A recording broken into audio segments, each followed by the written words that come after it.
Siapakah Yesus di Alkitabnya orang Kristen? Banyak orang sampai sekarang masih mempertanyakan siapakah Yesus di kitab Injilnya orang Kristen itu. Orang di luar agama Kristen menghujat Yesus adalah manusia biasa yang dijadikan Tuhan. Sebagian lagi orang di luar Kristen menghujat Yesus adalah manusia biasa dan bukan Tuhan ataupun Allah. Dan sebagian lagi di luar agama Kristen mengolok-ngolok, mencaci maki, menghujat, merendahkan Yesus yang dianggap Tuhan dan Allah oleh orang-orang Kristen yang sejati. Bahkan yang paling menyedihkan adalah orang mengaku agama Kristen menjadi murtad karena mengatakan Yesus bukan Allah yang sejati, tetapi hanya Tuhan.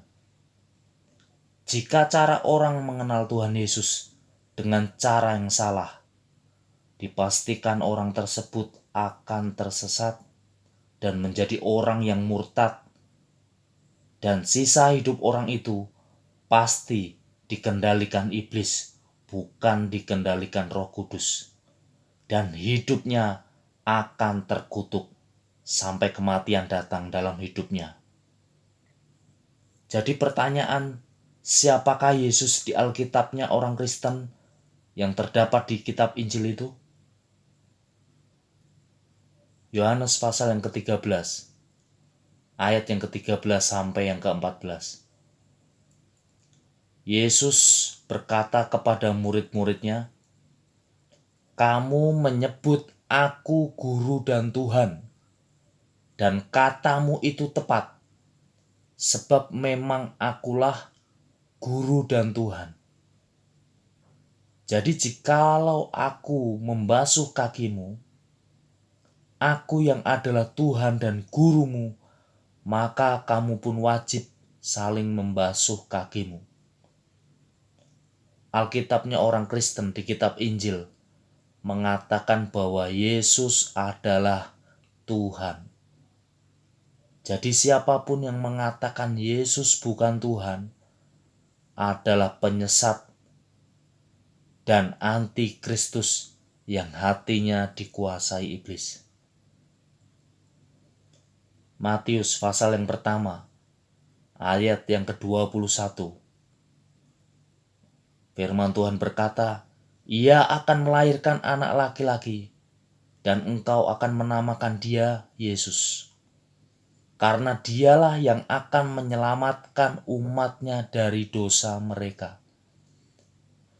Jadi Yesus adalah juru selamat yang menyelamatkan umatnya dari dosa. Kalau ada seseorang mengatakan Yesus bukan juru selamat, orang itu pasti penyesat dan hatinya dikuasai iblis, dan hidupnya pasti terkutuk.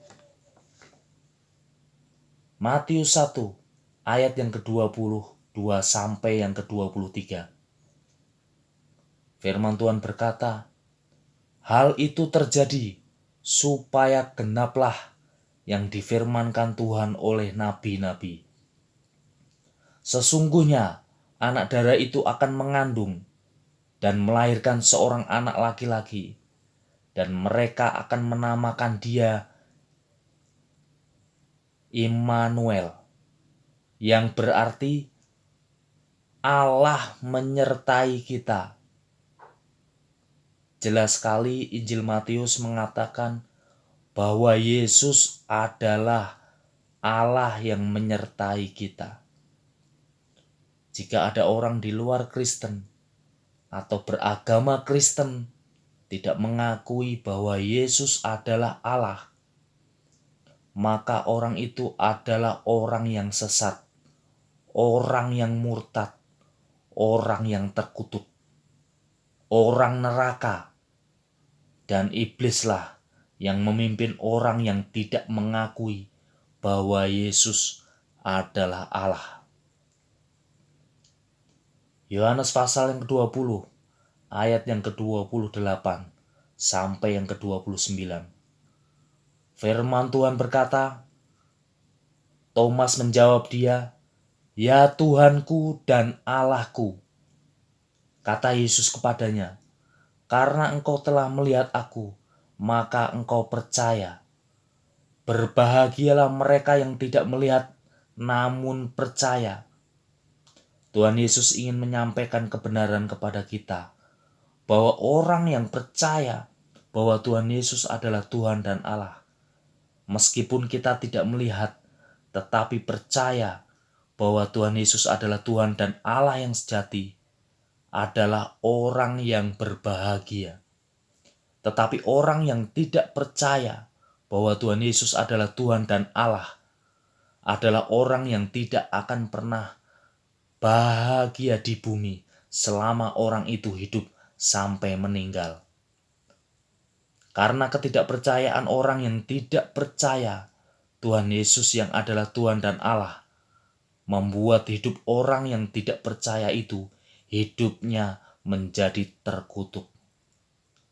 Orang yang hidupnya terkutuk tidak akan pernah bahagia sampai kematian datang menjemputnya.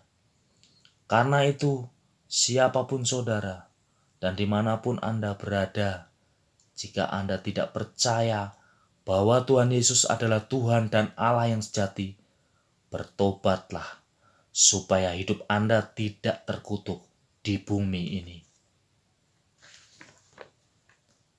Jika ada orang yang tidak mempercayai Tuhan Yesus adalah Tuhan dan Allah, maka orang itu tidak mempunyai Roh Kudus, dan roh jahat akan menguasai kehidupannya.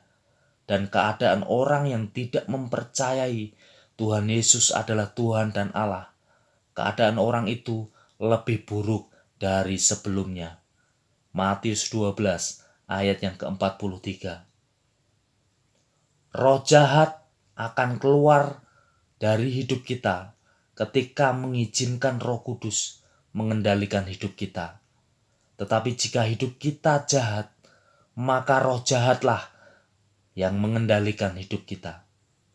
Jika hati kita jahat, iblislah yang mengendalikan hidup kita dan bukan Roh Kudus.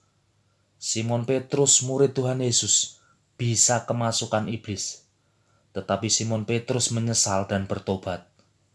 Yudas Iskariot, murid Tuhan Yesus, kemasukan iblis, tetapi menyesal saja dan tidak bertobat, dan malah gantung diri dan binasa.